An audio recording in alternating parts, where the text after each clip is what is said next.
This terrible story happened to me and my friend John when we were about 19 years old. We were studying at the university then. We lived in a small provincial town where the only entertainment was an old abandoned cultural center on the outskirts. That's where we got into the habit of going with the boys. And what? The place is atmospheric, no one drives, and in general, it's cool, like an adventure. My parents, of course, were not happy, but we are adults, we decide for ourselves what to do. In general, we went there almost every evening, chatted, listened to music, sometimes even called girls. And so on one of these evenings, John suggested, and let's arrange a seance. Well, it's clean to laugh. The idea, of course, is so-so, but we are young, crazy, everything is fun for us. We found some old book in one of the rooms of the recreation center. It was written about all sorts of rituals there. We chose the simplest one, with a saucer and an alphabet. We did everything as it should be. We drew a circle, lit candles, put a saucer. We sit, laugh, and joke. John, as the bravest, began to summon spirits. "Spirit, are you here?" he's asking, and the saucer didn't move.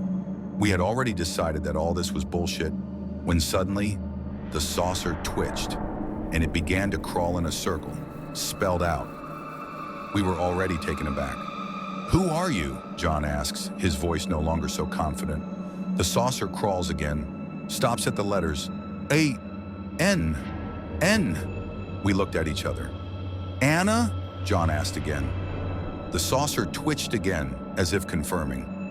"What do you need?" I ask, and I'm already shaking with fear. And then the saucer gives out, "Ish, E, L, N." John and I froze. "How can I help you?" he barely managed to say.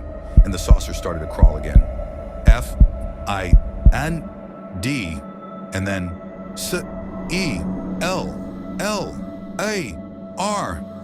At that moment, the room became very cold somehow. The candles crackled and the flames flickered. We sat rooted to the spot, unable to move. And then I felt someone touching my shoulder, a cold touch. I turned around abruptly. No one, and John is sitting white as chalk and looking somewhere in the corner. "What are you doing?" I'm asking, and he just shakes his head and whispers, "She's there, standing." I looked at the same corner, empty, but it felt like someone invisible was standing right next to us. And he's watching. It's so hard, so intently. The hair on my head started to move. I shouted, grabbed John by the hand, and dragged him to the exit. We ran out of the recreation center without looking back, and ran until we found ourselves on a lighted street. Only there we stopped and caught our breath. John was still pale, and his hands were shaking. "What was that? What is it?" he asked haltingly. I didn't know what to say myself. We decided not to tell anyone about what happened. But the next day, curiosity got the better of us, and we went to the local library to find out if someone named Anna was somehow connected with DC. Going through the files of old newspapers, we learned a lot about our town, and a lot of creepy stuff. It turns out that 35 years ago, 3 young girls disappeared in our city, one of whom was really named Anna, and she worked as a cleaner at the recreation center. They just disappeared. The police then searched everything inside and out, but to no avail. Since then, there have been rumors that a maniac is wandering around somewhere. John and I exchanged glances. So it was her, the same Anna who asked us for help. We had to find out what really happened. Returning to the recreation center, we decided to examine everything in detail when we came across a staircase that led to the basement. It was dark and smelled damp. We were treading carefully on the slippery, moldy steps when John suddenly stopped. "Look," he whispered, pointing to the floor. There, under the layer of the remains of a crumbling building, there was some kind of gap. We sat down and began to shovel the pile of garbage with our hands. It turned out that this was not just a gap, but a cunningly disguised hatch leading down somewhere. With difficulty, but we managed to open it. A narrow staircase was found under the hatch, leading into pitch darkness. My heart was pounding, but it was too late to retreat. We turned on the flashlights on our phones and began to descend. The stairs seemed endless. It was even colder downstairs than upstairs, and there was a musty, nauseating smell. Finally, we found ourselves in a small basement. The walls were covered with mold and water was dripping from the ceiling. And then, in the light of a flashlight, we saw, on the floor in a corner, lay human remains. A skeleton in decayed clothes. A rusty, dirty locket lay nearby. John picked it up and wiped it with his finger.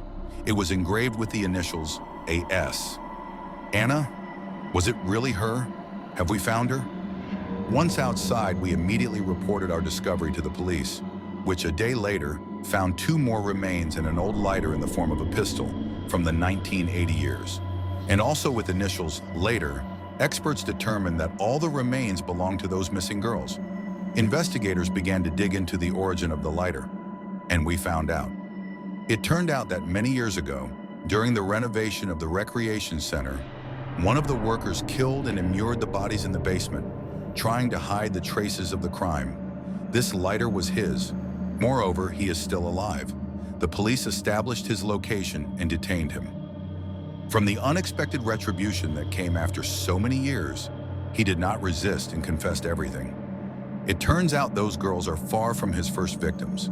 He traveled all over the USA. He was on the Sabbath at construction sites in those places and committed his terrible crimes. It was only when he got old and the sores were tormented that he calmed down. Almost. Investigators searched the maniac's place of residence and found now for sure the last victim in the basement, his roommate. John and I hope so, that Anna had finally found peace.